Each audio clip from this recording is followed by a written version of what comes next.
Good morning, everyone. So for today's session, we are going to discuss Chapter 6, Simple and Compound Interest. And we'll start from Lesson 23 by illustrating simple and compound interest. Okay, so the first question here is, what are some ways to take care of your hard-earned money? And marami tayong bagay na ginagawa or practices na ginagawa until now on how to take care our own money, right? So number one, pwede tayong gumamit ng alkansya or wallet. And this is a very old or elementary type of saving money, right?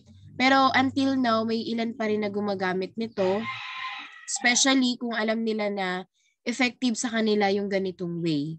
Okay? Another one is, although hindi nakakapag-save, pero na-enjoy yung sariling pera by buying foods. Foods, clothes, shoes, dress, or kung ano man yan na material things. Pwede rin to, especially kung nasa young age ka pa, wherein ina-enjoy mo pa lang yung pera mo, or kung sumasahod ka na, ina-enjoy mo pa lang yung una or 2 taon ng sahod mo. Okay? So, ang tip lang naman dito is do not pressure yourself. There's nothing wrong with pampering yourself with this material things. Especially itong food. Maraming nakaka-experience ngan, kahit nga yung mga matagal na sa work, yan, meron pa rin silang tinatabi for food kahit na wala na silang savings. Because this is a necessity. Okay? And then, meron din tayo ditong investment. Pero itong investment na to ay hindi lang siya sa bank. May ilan institution din na nag-o-offer ng investment. Okay? So, when we say investment, hindi lang yung pagsisave ng pera sa bangko. When we say investment, pwede rin siya sa business. Mag-i-invest ka ng pera, yun nga lang, it's either you win or you lose. So, kung nag-invest ka dyan, hindi mo masisigurado kung babalik ba sa'yo yung pera, tataas ba yung pera mo, or tuluyan nang mawawala yung in-invest. Pero kung sa bangko, win lang yan. Why? Kasi once na nag-invest ka sa bangko, alam natin na pataas lang yan. Ang disadvantage nga lang nito, hindi masyadong mabilis yung pagtaas ng pera compared sa business. Kasi sa business, once na nag-invest ka ng, let's say 1,000, it's either magiging 1,500, 2,000, 3,000, or more. Okay? Pero pagdating dito sa bangko, hindi ganun kabilis. Kung nag-invest ka ngayon ng 1,000, do not expect na lalaki yung pera mo kinabukasan. Okay? Usually, per year, ang investment or more than a year. Okay? So, depende po yan sa institution or sa bangko na pipiliin nyo. And meron tayong mga factors na dapat tingnan, i-check, para alam natin na safe yung pera na sinesave natin. Diba? That's the purpose of saving. Diba? Para maging safe yung pera mo, hindi mo agad magastos. So dapat pipili ka ng institution na secure and safe yung pera mo. Okay? Pero syempre, buy what you need. Yun lang po. Yun lang yung tip, simple tip natin in general. Kung hindi ka man totally makapag-save ng malalaking pera, especially sa bangko, pwede naman sa sarili mo, yun nga lang, wala siyang tubo. I mean, kung hindi mo siya dadagdagan, hindi siya kusang lalaki. Right? And alam ko naman na alam nyo din yon, experience nyo din yon. Let's say sa alkansya. Pag naghulog ka ng pera today sa alkansya ng 10 pesos, kung hindi mo yan dediretso na hulugan, 10 pesos pa rin yan. Okay? Pero sa bangko, let's say naghulog ka ng 10 pesos, after a year or after ilang months, alam mo na nadadagdagan yung pera mo ng kusa kahit hindi mo na siya hulugan ulit. Okay? Pero yung mga yan, may mga maturity dates po yan. So, that's one factor na dapat alam nyo kapag kayo ay magsisave ng pera sa bangko. Okay? Top banks natin, BDO, Metrobank, BPI. So, yan yung mga bangko na magandang pag-invest na ng pera. Aside from matataas or medyo mataas yung interest nila compared sa ibang banks, alam natin na secure and safe yung pera mo. Okay? Kasi yung mga bangko na yan, kilalang kilala na. Meaning, maliit lang yung chance na mababankrupt sila. Kahit pabagsak na yung mga bangko na yan, may mga investor pa rin or tao na willing saluhin yung kanilang company or yung certain bank na yon. Kasi nakapag-establish na siya ng sariling name. Right? So, yun yung magandang pag-invest na ng pera. Sa mga businesses naman, pwede rin pero make sure lang napipili kayo ng hindi kayo ma-scam. Kasi yan yung uso ngayon. Maraming mga businesses na nakapang-scam na ng tao wherein maglalabas ka ng 1,000, million. In the end, nawala lang yung pera mo. So, pera yung pinag-uusapan dyan. Yung iba sinasabi, madali lang kitain yan. Pero, hindi sa lahat.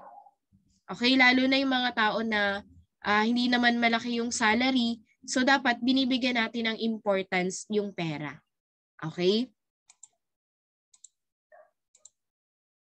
So, definition of terms. Lender or creditor. A person or institution who invests the money or makes the funds available. So, ito yung may capability to provide his or her own money. So, ang tendency para mas lumaki pa yung pera niya, ipapautang niya sa ibang tao. Okay? And then we have the borrower or the debtor, person or institution who owes the money or avails of the funds from the lender. So ito yung walang capability to provide or produce his or her own money, kaya ang tendency uutang sa ibang tao. And that's the nature of us, right?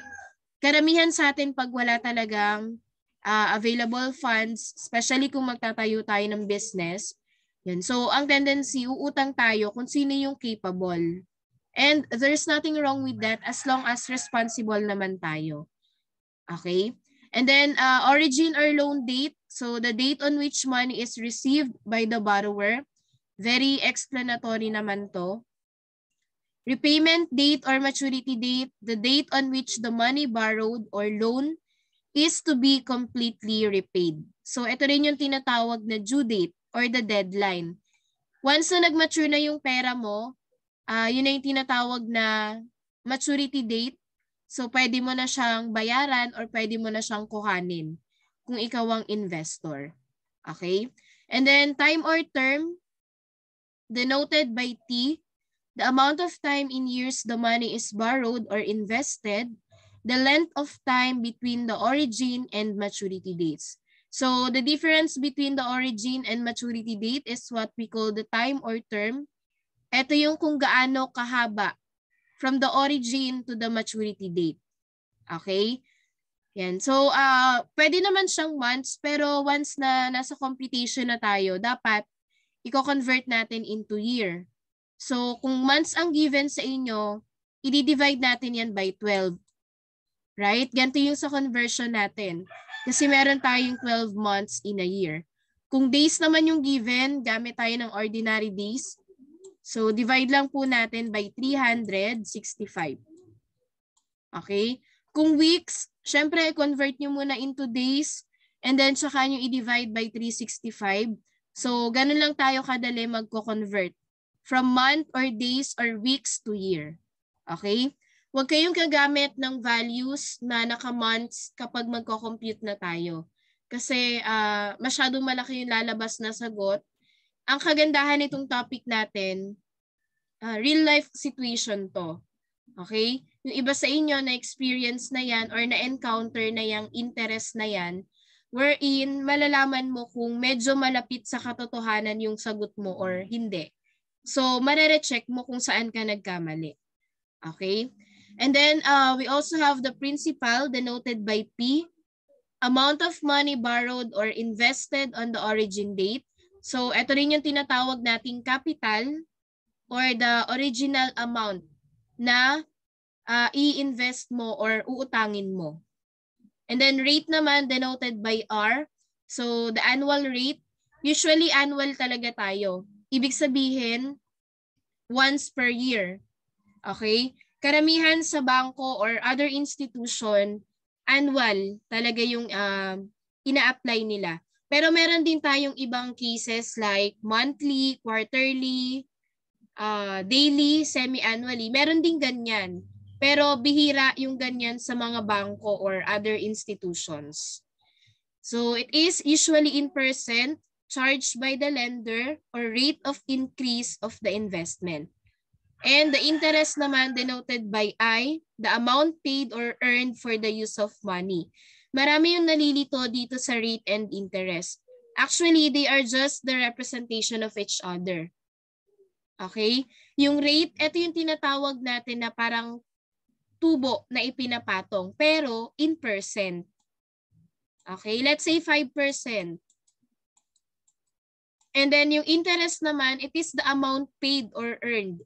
Ibig sabihin, ano ba yung katumbas ng 5% na yon? And ang interest natin is in terms of money. Okay? Ibig sabihin, yung money, certain money na to, yun yung representation ng 5%. Okay? And itong 5% na to, yun naman yung representation ng certain amount of money. Okay? So, walang malilito dito sa dalawa kasi maraming nalilito dyan. And then we have two types of interest. The simple interest, which is computed on the principal and then added to it. So ito yung usual na alam natin. Okay, kahit yung sa mga maliliit lang na let's say utang ka lang sa Bombay or tao sa tao. Yan. So usually simple ang ina-apply nila dyan. Wherein fixed yung interest na nakukuha natin kada taon. Okay, so kung meron ka, let's say, 5 years. So sa 5 taon na yan, fixed yung nakukuha mong interest. Kasi sa principal lang po tayo nag-accumulate ng interest dito. Okay, so let's say sa first year mo, kumikita ka ng 20 pesos. Second year, another 20. Third year, 20. Fourth year, 20. And the last year, 20 pa din. Ibig sabihin, ang simple interest mo doon ay 100 pesos. Okay? Kasi meron kang 20 pesos each year. Yun yung tinatawag na simple interest. Fixed ang interest natin kada taon. Okay? And it is denoted by I sub S. When we say compound interest, it is computed on the principal and also on the accumulated past interest. So, ang kaibahan naman ito sa simple interest, hindi na lang siya basta sa principal, pinapatungan ng rate. Okay? Kasama na din sa pinapatungan ng rate yung past interest or yung last tubo na nakuha mo. Okay? So, ang palatandaan naman natin dito, pataas yung or nag-i-increase yung interest natin kada taon. Okay? Kasi hindi na lang siya sa principal.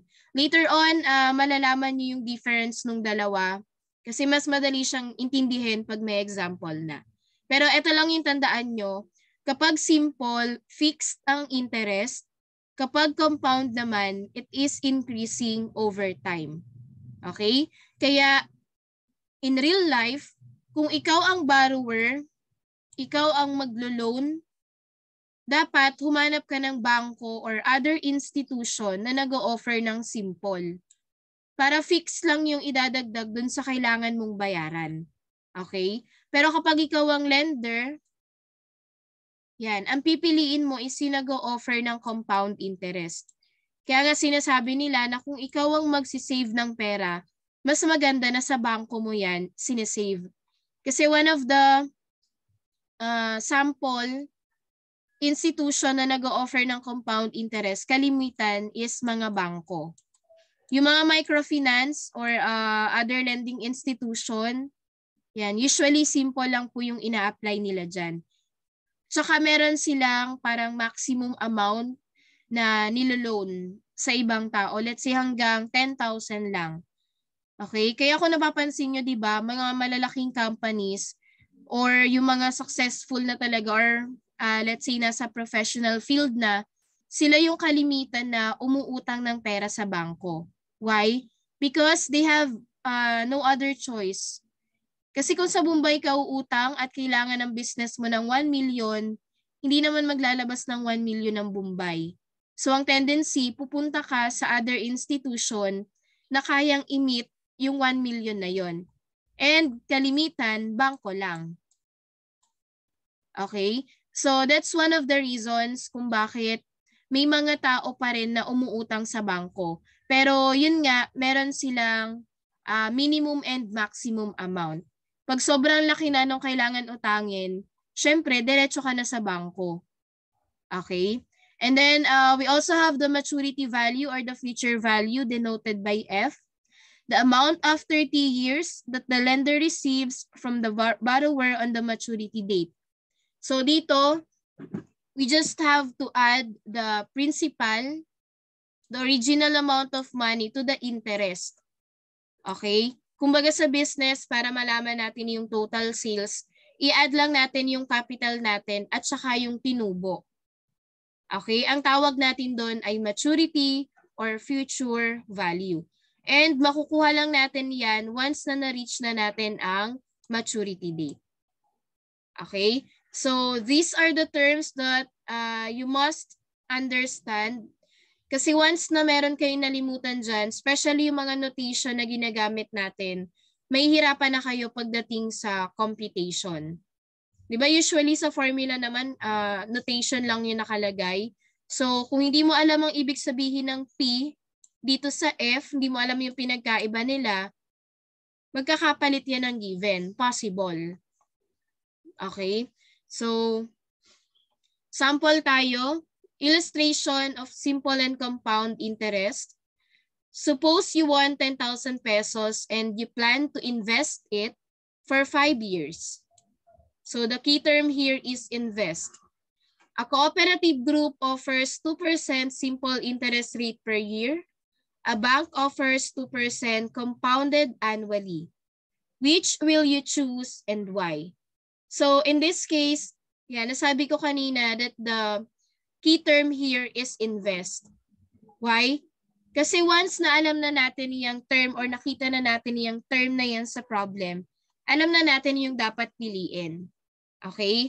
So yung cooperative group natin, nag-offer siya ng 2% simple interest. Option B naman, so yung bank naman nag-o-offer ng compound interest. Okay? At kung natatandaan nyo kanina, sinabi ko na kapag ikaw ang lender, ikaw ang nag-i-invest ng pera, pipiliin natin yung nag-o-offer ng compound interest. Okay? So kung alam nyo na agad yung difference ng dalawa, yes, madali nating ma-identify kung alin yung dapat piliin. Pero, syempre, dapat may proof tayo. Okay, hindi naman basta na gusto lang natin yung bank, kaya natin siya pipiliin. Okay? Pero kung napansin nyo, pareho lahat ng given values natin, right? Same tayo ng principal, same tayo ng term, at the same time, pareho din tayo ng rate na ina-offer. So, kung hindi nyo alam yung difference between simple and compound, medyo malilito kayo kung ano yung dapat piliin. Some may choose cooperative group kasi mas accessible. Right? It's either nasa barangay lang or nasa maliit na city lang. Okay? Some of you may choose bank kasi mas iniisip nyo, mas secure, mas safe yung pera nyo. Kaya lang sa bangko, kalimitan kasi mahirap mag-apply, especially for a savings account. Yan. Kasi meron silang minimum amount. Halimbawa, dapat meron kang 100,000 para makapag-open ng savings account. Okay, yung mga time deposit na yan, meron silang minimum and maximum. Usually naman sa mga bangko, ang maximum dyan, 500,000. So kung meron kang 1 million, hatiin mo yung pera mo sa magkaibang bangko. Kasi once na nalugi yung certain bank na yon at nag-invest ka ng buong 1 million pesos, yung insured lang doon, yung 500,000, yun lang yung mababawi mo. And then yung other half, wala na. Kasama na yan sa pagbagsak nung bangko na yon. Okay? Nakalagay naman yan or nakaprint yan sa mga pinto ng bangko. Yan. I'm sure yung iba sa inyo napapansin yan. Kalimitan talaga until 500,000 lang. Kaya yung iba, napapanood natin sa mga drama or series, pag nagwi-withdraw sila, especially sa mga ganong cases, magkakaiba ng bangko. Kasi meron lang maximum amount sa isang bangko. Okay? So, going back, ang sagot natin dito ay itong bank. So, prove natin bakit bank yung dapat na sagot natin, although pareho lang naman sila ng rate na ino-offer. Option 1 or investment 1, simple interest. So, ito yung cooperative group na nag-o-offer ng 2%. Ang term natin dito ay 5 years. So, meron tayo dyan from 1 to 5. Ang principal natin ay 10,000. At kung babalikan natin ang definition, sa principal lang tayo magpapatong ng interest. Kaya dito sa principal natin yan, pare-pareho lang siyang 10,000 pesos. Okay? So, to find the simple interest, wala muna tayong certain formula na i-apply dito. For the solution part, 10,000 is the principal multiplied by 0.02.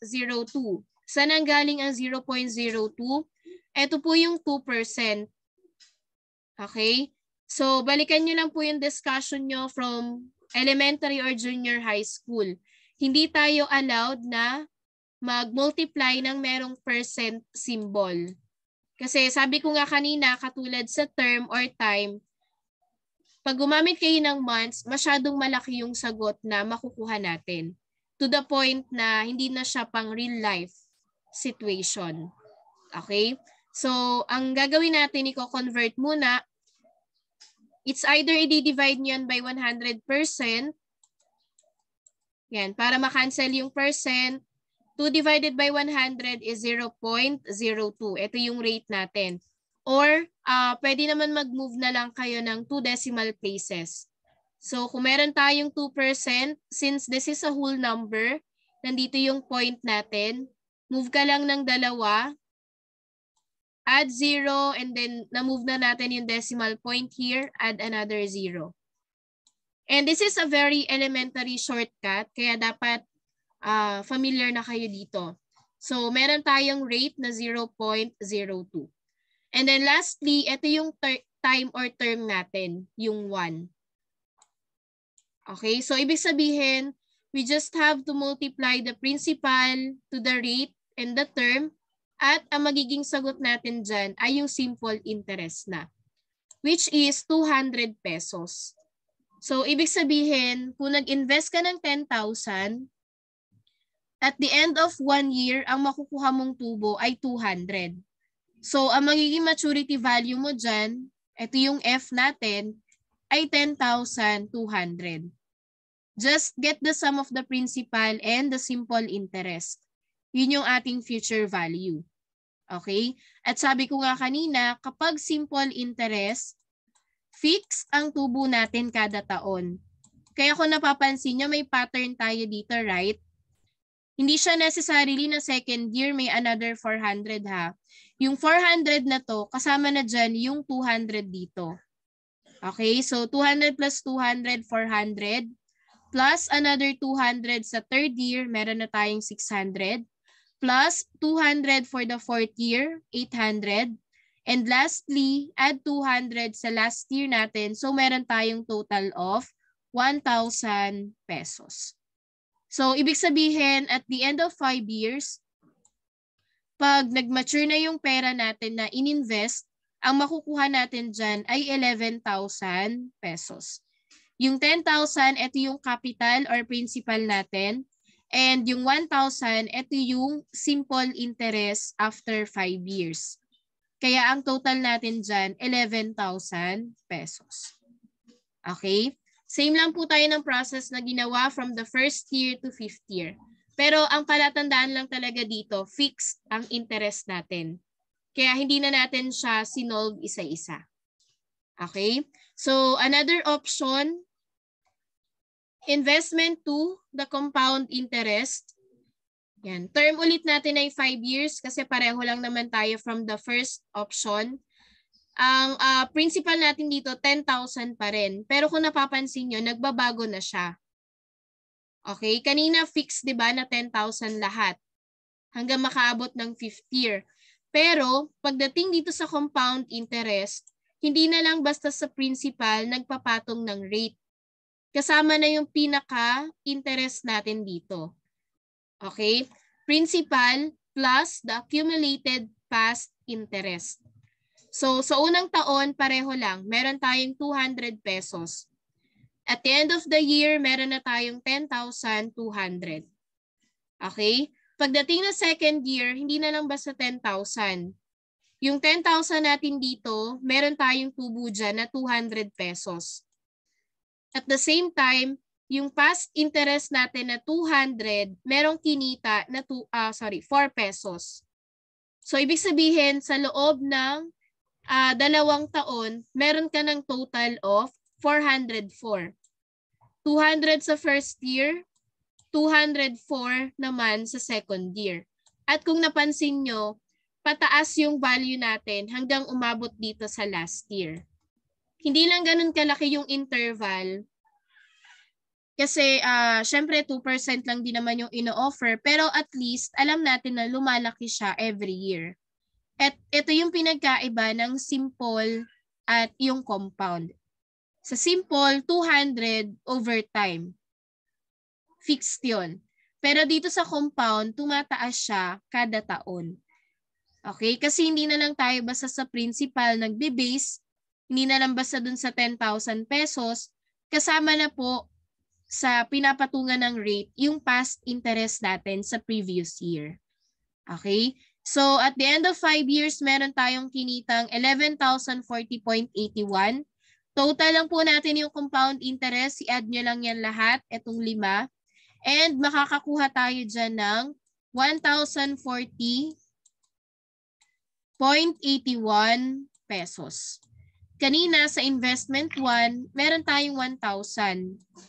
Right? Ang interval natin dyan, 40.81. And this is not really bad. Kung ang goal lang naman natin talaga mag-save or tago, parang itago yung pera sa bangko para hindi natin magastos.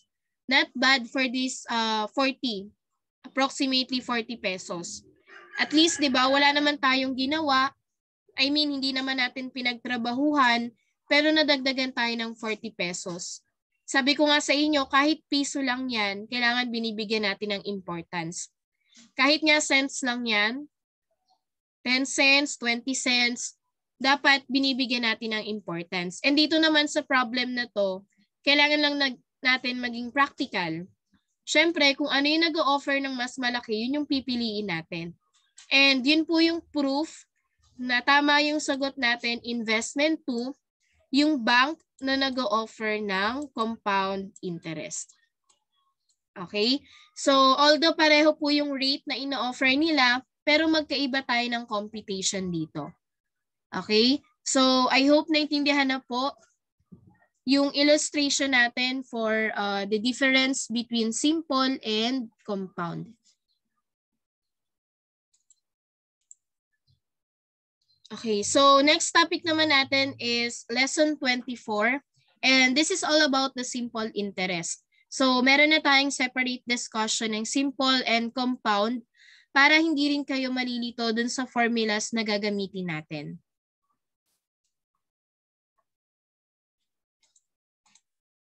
Okay, for the simple interest, the general formula is I sub S is equal to PRT. Ito po yung katulad nung ginawa natin sa table. We just have to multiply the principal by the rate and by the time. Okay, so makukuha na natin ang value ng simple interest. And then I sub S natin is the simple interest where P is the principal, R is the rate, and T is the term or time. Tandaan lang po yung mga restrictions natin sa rate and term. Dito lang naman tayo nagko-convert. Okay? Again, pagdating sa rate, kung merong percent, ang goal natin tanggalin yon. So, pwede tayong mag-divide by 100 or pwede naman na mag-move tayo ng 2 decimal places to the left.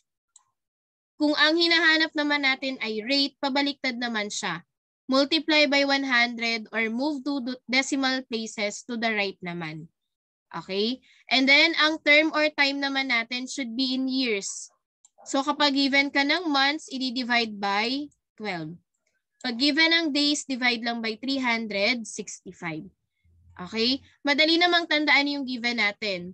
Simple and principal. So, amount of money yan, kaya hindi kayo malilito. And kadalasan, mas malaki yung principal natin kesa dito sa simple interest.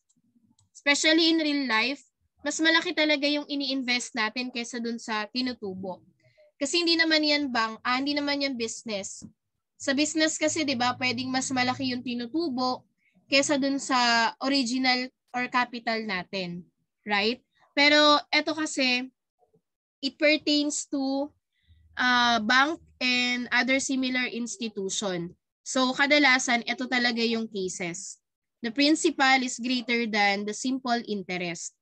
Kaya kung medyo nalilito kayo, let's say ang nakuha nyo sa simple interest ay 10 million.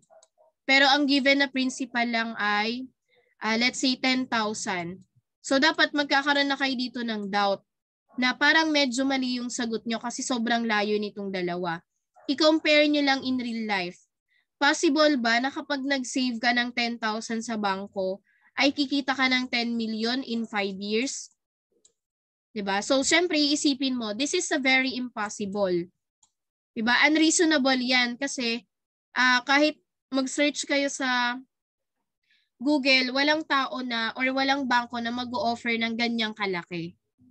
Okay? Meron tayong mga successful investors or yung mga nag-save lang sa mga institution or other banks like Bo Sanchez and Warren Buffett. Pero hindi naman ganyan kalaki yung tinubo talaga nila. Talagang naghirap sila or para naging patient para lumaki or umabot sa ganong halaga yung interest na nakukuha nila sa certain investment. Pero itong case na to, very impossible. Okay, kung ganito yung case, syempre, kung bawat tao ay may 10,000, i-invest na lang nila yun dun sa bangko na yun. Kasi imagine after 5 years, magiging 10 million. Okay, baka lahat ng tao ay yumaman na kapag ganito yung klase. Okay? So, dapat alam nyo din yan ha, nadedetect nyo yung possible na mali sa inyong computation. Okay? And then yung rate naman natin sa problem, may percent yan. Tapos yung term, ito madali namang tandaan kasi nakalagay naman dyan kung months or years. So, malalaman nyo na term agad yon. Okay? And then, meron din akong derived formulas dito. Pero, itong general formula, ito lang yung tatandaan nyo. Kasi kahit principal ang nawawala, pwede nyo siyang hanapin using the general formula. Pag rate ang nawawala, ganun din. Same as the term. Pero, meron akong dinerive na formula dito in case na mas gusto nyo ng pinaka-formula. Kasi minsan, di ba, kapag direct substitution, let's say P ang nawawala, merong ilan na nalilito kung direct substitution. Pero kung dito sa case na to na ang P natin ay nandito na sa left, sa right na lang tayo lahat magsosolve. Mas madali siyang gamitin.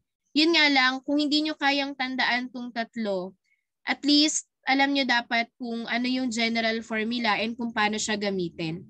Kung ang nawawala ay maalin man dito sa apat. Okay? And then we also have the maturity or future value denoted by F. Sabi ko nga kanina, we just have to add the simple interest and the principal. That's it. So pag nahanap mo na yung simple interest, i-add mo lang yan sa principal, yun na yung future or maturity value natin. Okay? So magkakaroon tayo dyan ng P plus, ang I sub S natin dito ay PRT. And that will lead to another formula. So pwede nyo ring gamitin to. Either way, pareho lang naman po yan ang results. Okay, so factor lang natin to. Since ang common sa kanila ay P, ilalabas lang natin yung P. P divided by P is 1. PRT divided by P, cancel mo lang yung P, so meron kang RT dito. Okay, kaya natin nakuha yung formula na to. Personally, ito yung ginagamit ko kasi I find it more convenient. Lalo na kung merong calculator. parang mas madali lang sa akin gamitin to kesa dito sa una. Okay, may mga estudyante rin kasi na kapag nahanap na nila yung I sub S na compute na using PRT, minsan nalilimutan na nilang i-add dito sa P. Okay, kaya ako minsan din nakakalimot. So ito talaga yung ginagamit ko para diretso na siya dito sa F. Okay?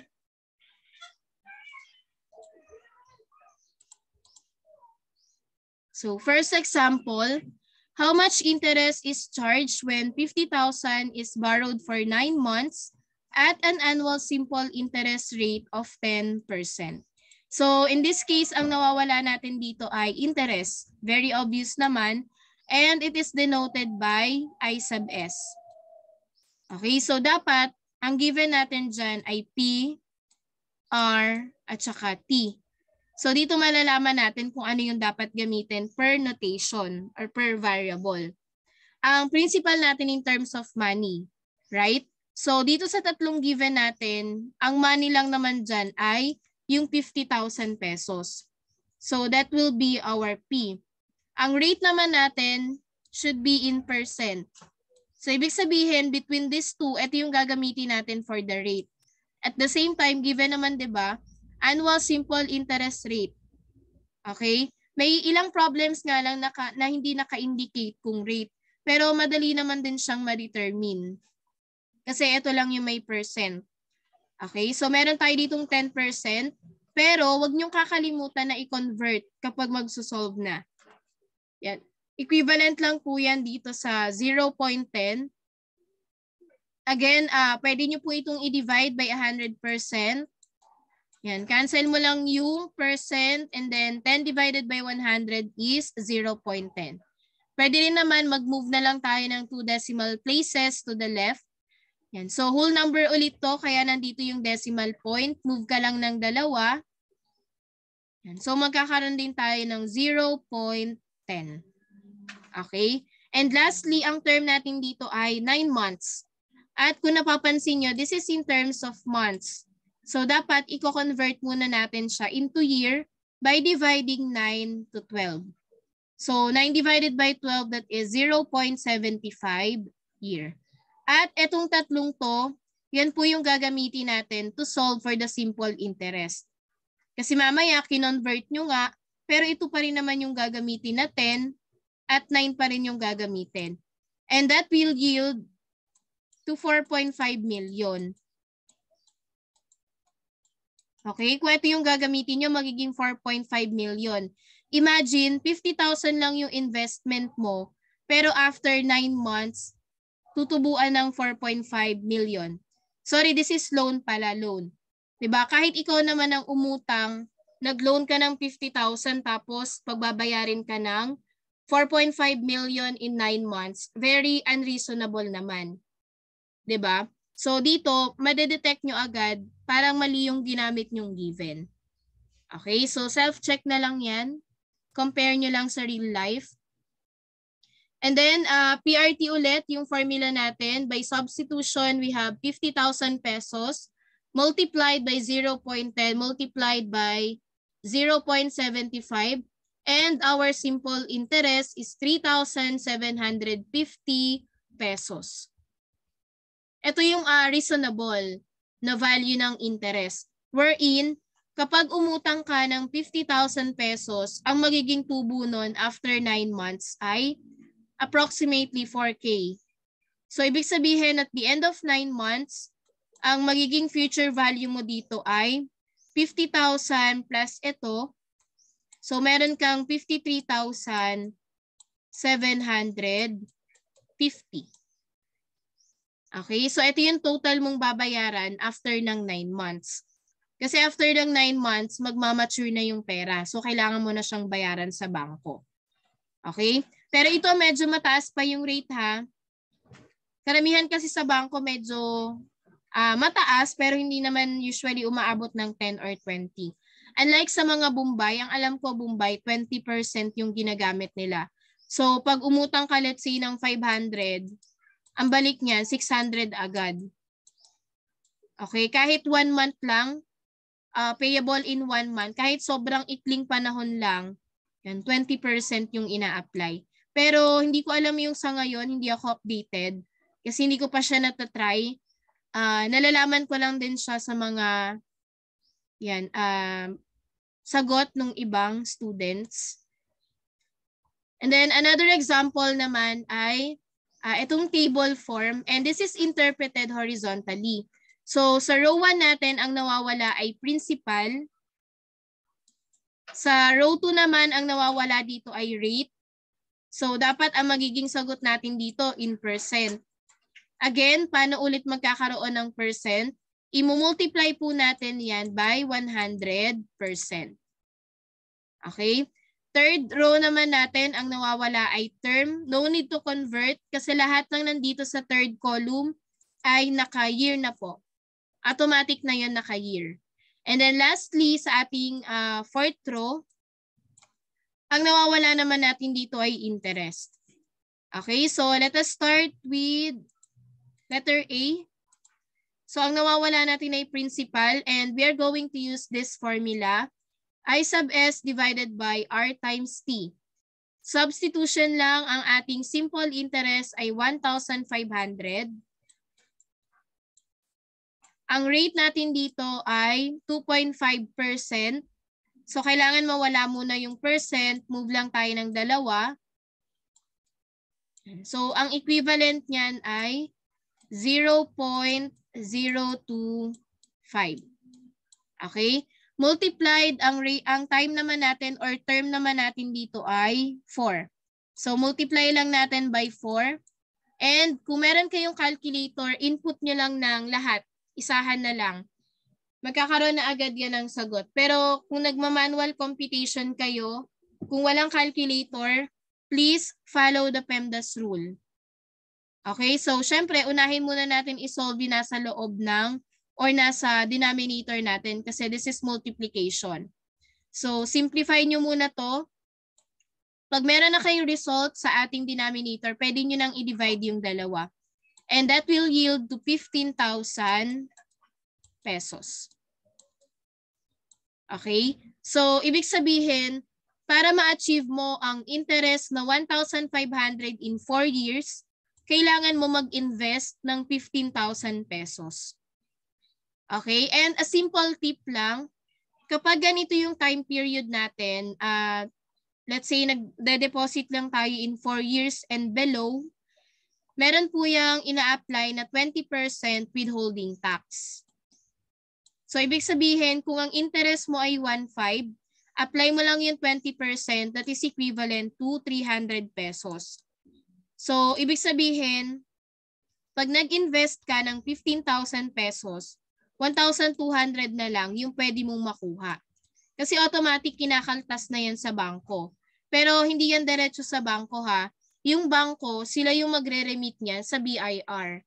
Kasi yung BIR, sila yung department na naka-assign for collecting taxes. Okay? Katulad lang din sa mga salary. Di ba sa salary, merong minimum, merong maximum. Let's say, ang sahod mo lang ay 10,000. Exempted yun sa withholding tax or sa tax. Katulad dito, pag sobrang baba naman ng principal, usually wala na naman yung tax. Okay? Pero kapag mataas yung yung principal mo, let's say umabot ng 250,000. Tapos yung time period mo dito ay 4 years. Yung kikitain mo dyan, merong 20% na tax. Hindi yan makakaligtas. Okay? Pero the last time I checked, kapag 5 years and above yung time deposit, yun yung exempted dito. So ibig sabihin, pag umabot ka nito, let's say 10 years, kung magkano man yung interest mo dito, buo mo siyang makukuha. Exempted na yan dito sa withholding tax. Okay? Given that your principal is malaki yung value syempre. Okay? Pero i-double check nyo na lang din kasi hindi na natin 40 yan. Hindi na yan part. Tip lang kung balak nyo mag-invest sa mga bangko. Kasi baka magtaka kayo kapag nag-mature na yung pera nyo in 4 years, 1.2 na lang yung nakuha nyo. Pero ang expected nyo 1.5. Ang reason po dyan, meron siyang withholding tax. And I'm sure naman yan ay explained by the teller. Okay, explain naman sa inyo yan ng officer sa teller. Okay, so ito po yung sagot natin for letter A, 15,000 pesos. For letter B naman, ang hinahanap natin dito ay rate. So we have I sub S divided by P times T. I sub S natin ay 4,860. Divided by, ang principal natin dito ay 36,000 pesos. And then multiplied by the term that is 1.5. Again, this is rate. So dapat naka-percent yung sagot natin. So once na na-simplify na natin to, i-multiply po natin yan by 100%. Okay, pero syempre, follow PEMDAS rule. Unahin nyo muna yung nasa denominator. Get the product of these two. So once na na-simplify nyo na ang denominator, pwede nyo nang i-divide tong dalawa. Pag meron na kayong sagot dyan, so ang magiging sagot natin ay 0.09. Tsaka lang natin yan, i-multiply by 100%. At ang magiging sagot natin dyan ay 9%. Okay? Or mag-move na lang kayo. Since ito naman po ay ang goal natin magkaroon ng percent, to the right naman tayo. Move 2 places to the right. Kaya ang magiging sagot natin dyan, 9%. So ibig sabihin, kung meron kang 36,000 pesos, para ma-achieve mo ang 4,860 in 1.5 years, kailangan humanap ka ng bangko or institution na nag-o-offer ng 9%. Okay? Pero karamihan sa mga bangko, ito, usually 2.5, 3 or 4% lang. Bihira yung mga bangko na nag-o-offer ng ganyang kalaki, especially kapag savings account. Okay? And then for the third one, so ang hinahanap naman natin dito ay term. Formula natin is I sub S divided by P times R. Ang I sub S natin dito ay 275. Divided by, ang principal natin ay 250,000. Multiplied by the rate, that is 0.5%. Siyempre, move pa rin tayo. So, meron tayo ditong 0.005. Okay, so PEMDAS ulit. Unahin po yung nasa denominator. And then divide. Ang magiging sagot natin dito ay 0.22 year.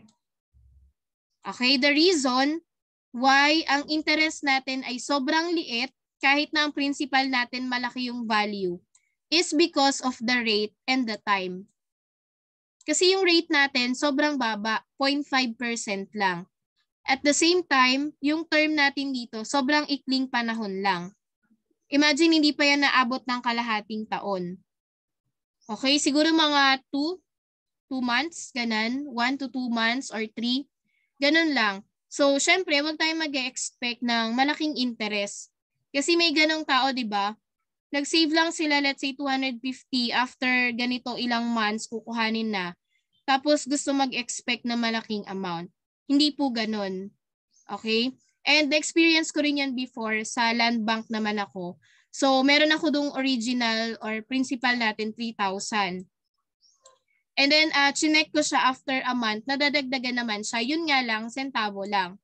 Let's say, 3,000 let's say 15. Ibig sabihin, after a month, 15 cents lang yung nadagdag.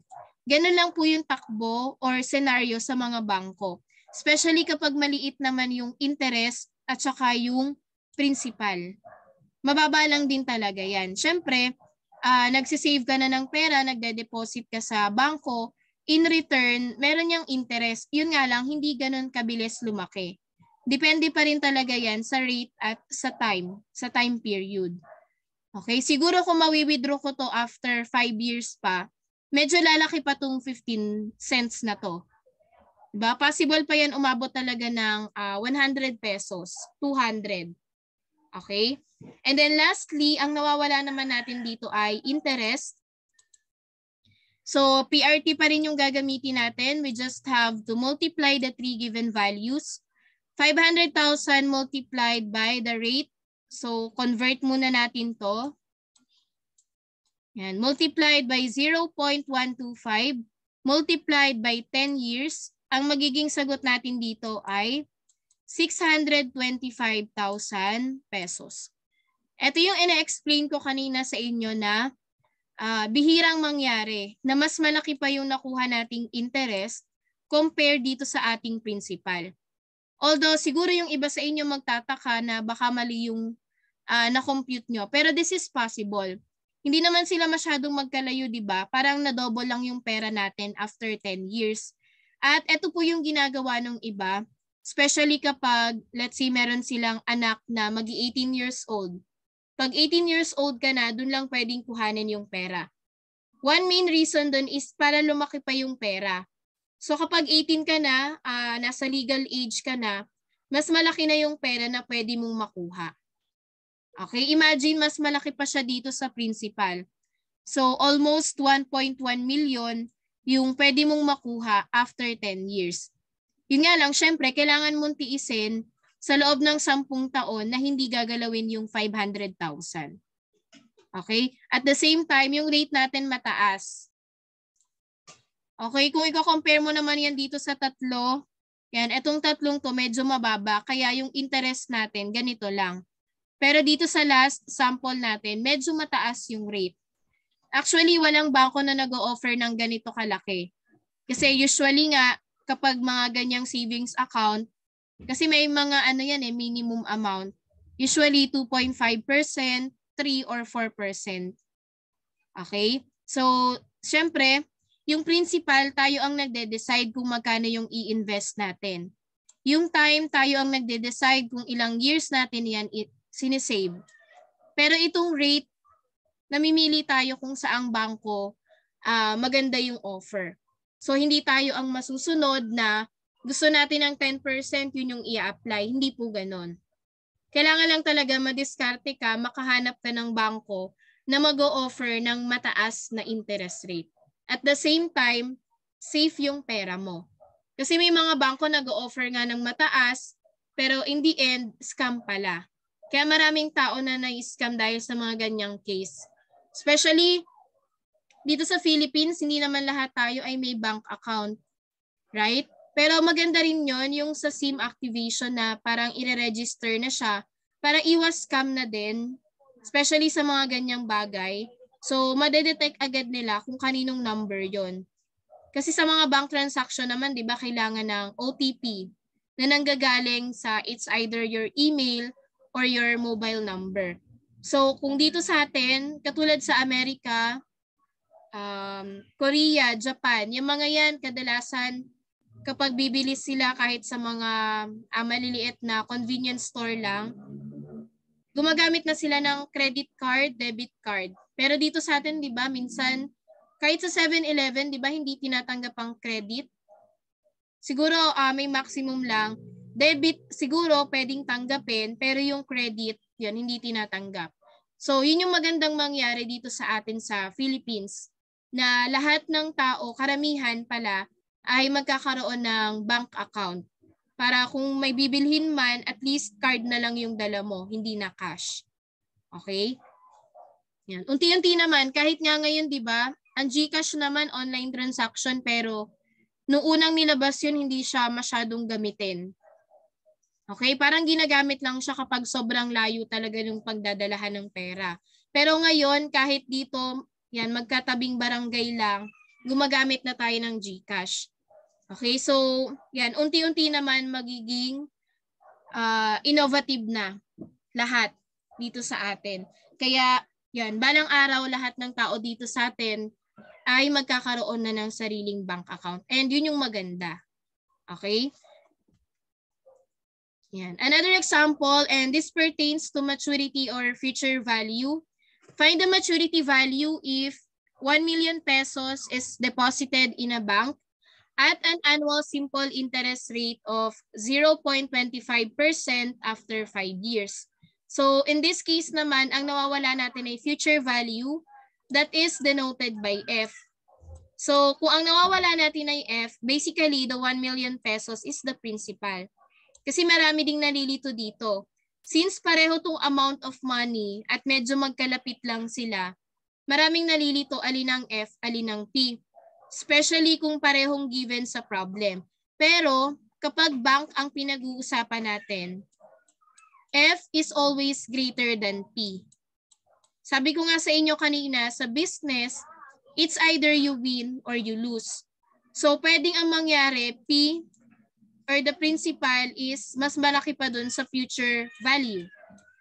So ibig sabihin, malulugi ka na. Okay? Pero kapag bank yung pinag-uusapan natin, pataas lang siya lagi. Okay? So ibig sabihin, F is greater than P. Okay? Kung nalilito kayo kapag parehong given, tandaan nyo lang po ito. Right?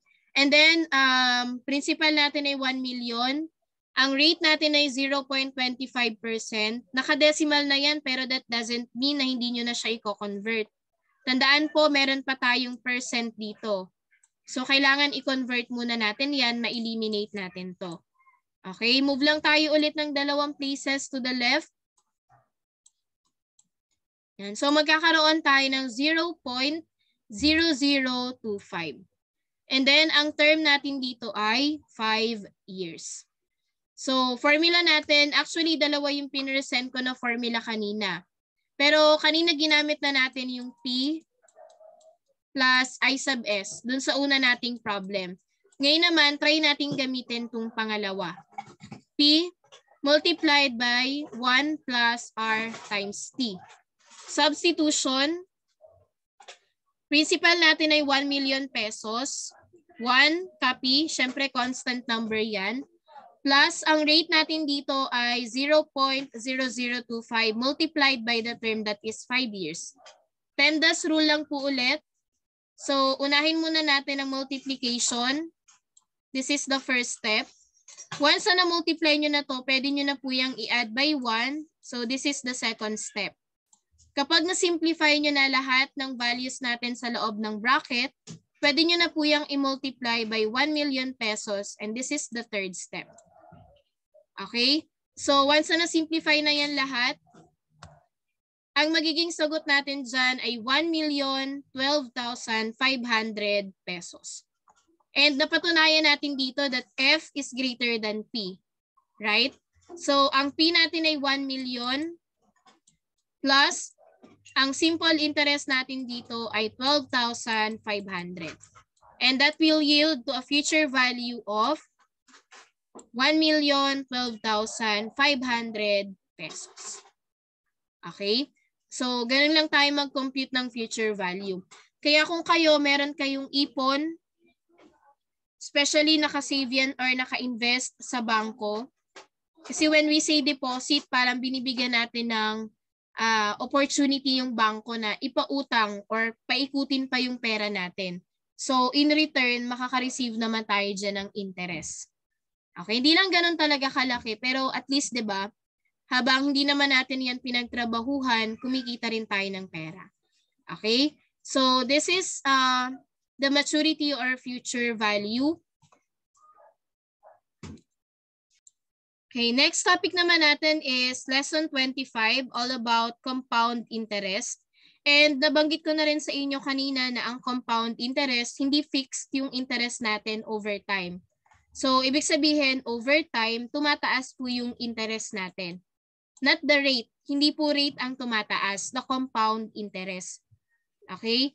Nagka-compound kasi yan annually. Ibig sabihin, not only on the principal, but kasama na dun yung accumulated past interest natin during the previous year. Okay? So, yun lang yung palatandaan natin dito. Tumataas ang interest kada taon. And iba po yung formula na gagamitin natin for compound interest.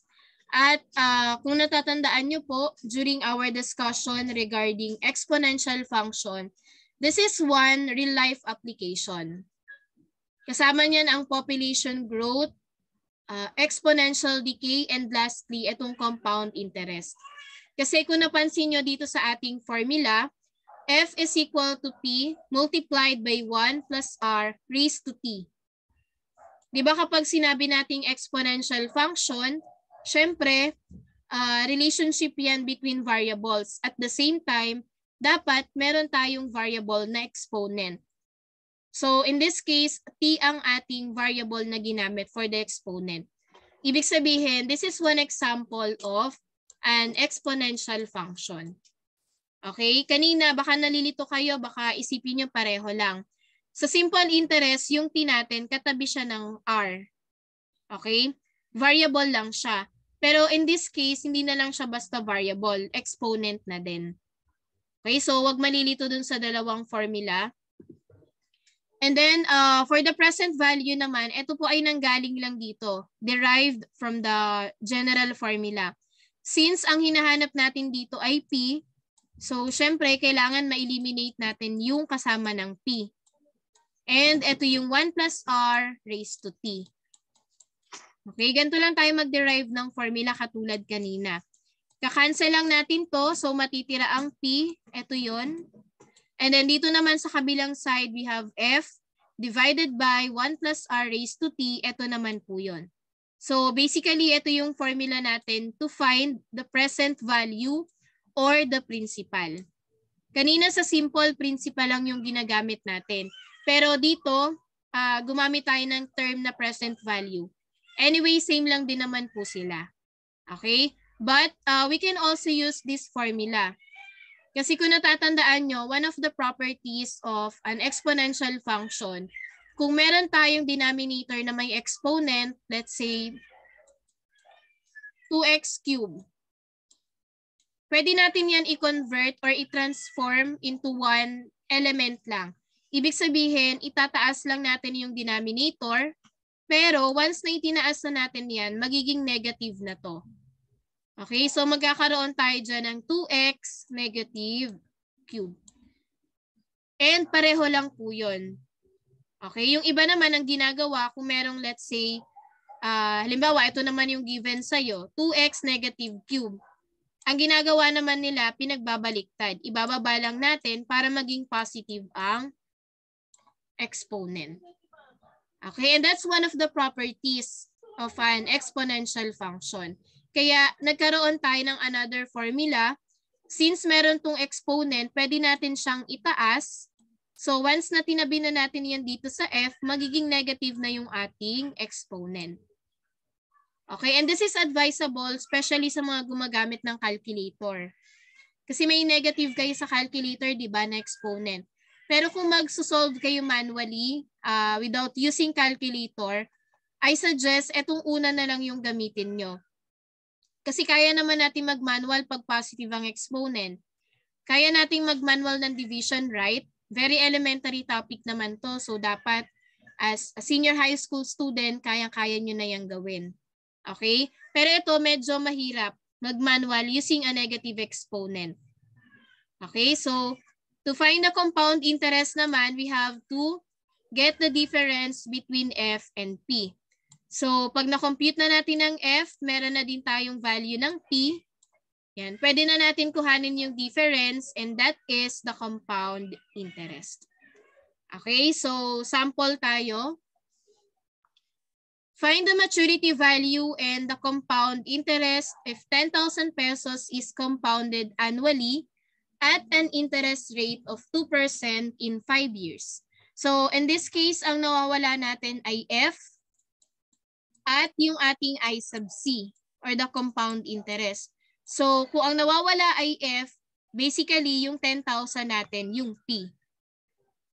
Okay, and this is also compounded annually. Ibig sabihin ng annually once per year or isang beses sa isang taon. Okay, and ang rate naman natin dito ay 2%, equivalent to 0.02, and the term is 5 years. So gamitin lang natin yung formula, p multiplied by 1 plus r raised to t, where p is 10,000 pesos, multiplied by 1 plus r is 0.02 raised to 5. Again, follow the PEMDAS rule. So unahin muna yung nasa loob ng parenthesis. Yan, magkakaroon tayo dito ng 1.02. And then, saka po natin yan i-raise by its exponent, which is 5. Okay, so unahin nyo muna itong i-simplify. Pero upon simplifying, do not round off. Okay? Huwag kayong mag-round off during the process. Hindi siya allowed. Nag-round off lang po tayo kapag final answer na.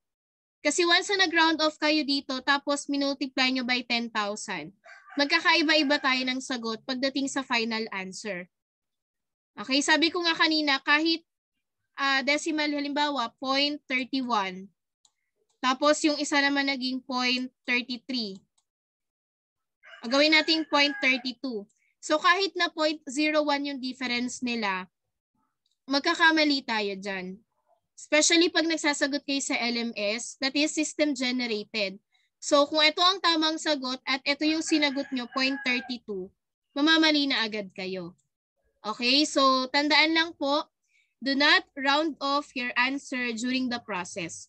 Kahit umabot pa to ng 10 digits, 20 digits, kailangan i-multiply lahat by 10,000. Okay? And sa final answer, dun lang tayo pwedeng mag-round off. We have 11,040.81 pesos. So in this case, na-round off ko na to to 2 decimal places. Sa inyong activity, hindi ko lang sure kung ilang decimal places yung kailangan. Pero last quarter 3, i-check nyo na lang po sa instruction per item. Kasi meron silang instruction per item, nakalagay doon yung indicated decimal place na required. So i-check nyo na lang, pero dito sa problem natin, 2 decimal places lang yung ginamit ko. So the future value is 11,040.81. To find the compound interest, we have to get the difference between F and P. So ang magiging sagot natin dyan ay 1,040.81 pesos. And kung natatandaan nyo, ito yung example ko kanina. Sa lesson 23, using the table, yung meron tayong investor na 10,000 tapos pipili between cooperative group or bank. So this is one of the proofs na tama yung sagot natin, bank yung pipiliin. Okay? Kanina nga lang, wala tayong ginamit na formula. Anyway, pareho naman po yung naging sagot natin, di ba? So, ibig sabihin, tama yung ginawa natin kanina sa table. At the same time, tama din yung formula natin dito. Okay? Another example. What is the present value of 50,000 pesos due in 7 years if money is worth 10% compounded annually? So, in this problem naman, present value or the principal is yung nawawala, denoted by P. So, technically, 50,000 is the value of the F.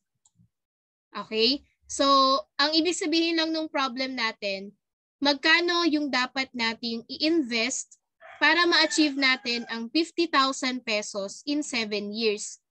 Applying, syempre, yung 10% na rate natin. That is compounded annually. Okay? So, list muna natin yung given. The rate is 10% or 0.10 and the term is 7 years.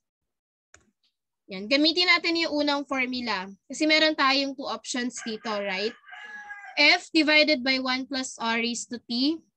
By substitution, we have 50,000 divided by 1 plus 0.10 raised to 7. Again, PEMDAS rule po ulit ang i-apply natin dito. Simplify nyo muna yung nasa denominator. Okay, so 1 plus 0.10, we have 1.10 raised by 7. Again, kapag isi-simplify nyo na po ito, do not round off. Okay, tapos yung magiging sagot dyan, tsaka nyo i-divide yung dalawa. 50,000 divided by the answer of 1.10 raised to 7. And ang magiging sagot natin dyan is 25,657.91 pesos. Ito naman rounded off to 2 decimal places na. Ibig sabihin, para ma-achieve natin ang 50,000 in 7 years, yan, kailangan natin mag-invest ng 25,657.91 pesos. Okay, so that's approximately 26,000, right?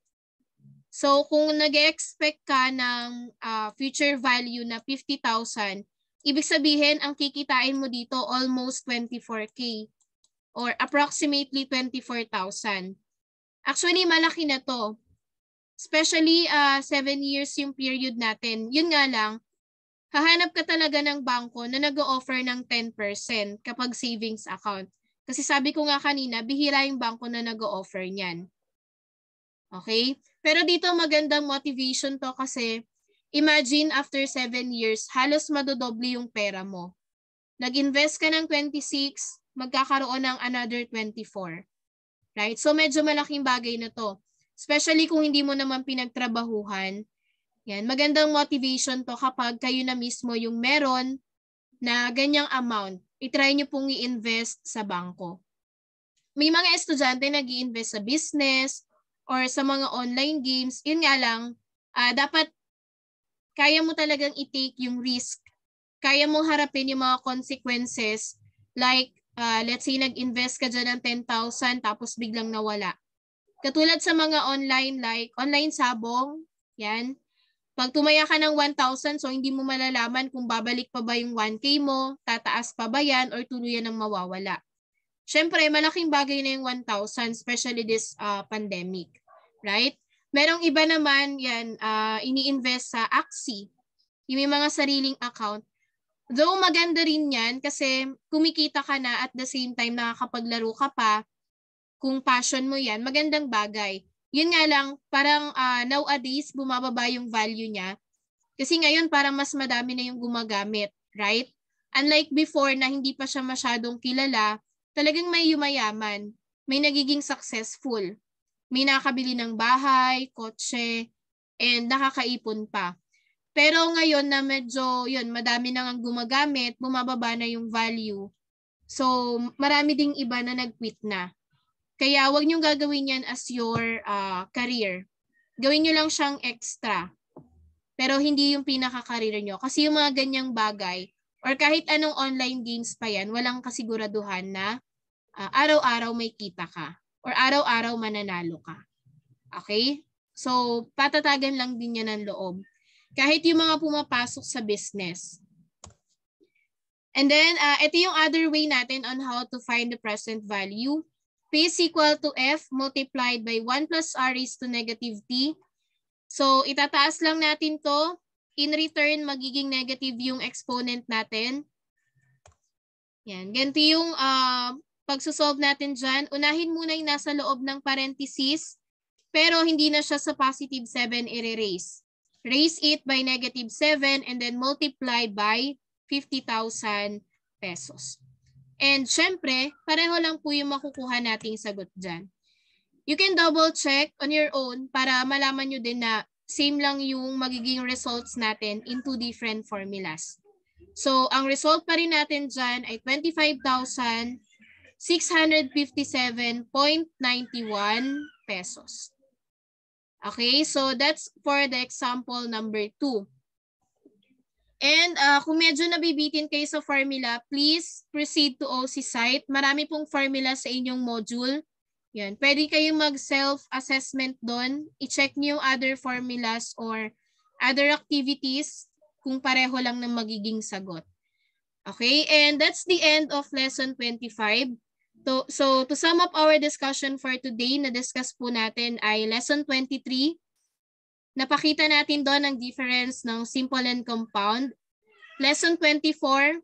So, na-explain ko na sa inyo yung formula na gagamitin natin for simple interest and some examples. Lesson 25, compound interest naman. Meron tayong different formula na gagamitin compared sa simple and nakapagbigay na din ako ng example. At kung napansin nyo, wala po tayong formula for R and T. Kung natatandaan niyo sa simple, meron tayong formula ng R and T, right? Pero dito sa compound, meron tayong separate discussion. Kasi sabi ko nga kanina, this is an application of exponential function. And since ang inverse ng exponential ay logarithmic function, so i-apply natin itong dalawa para mahanap natin ang R and T. Kasi basically wala tayong formula dito. Direct substitution yung gagawin natin dyan. Kaya application lang po yan itong dalawa. Okay, so later on malalaman nyo naman po yan. I'll discuss it under lesson 27 sa next meeting natin. Okay? So that's all for today's discussion and I hope you learned something from today's session. Thank you for listening and thank you for attending the session.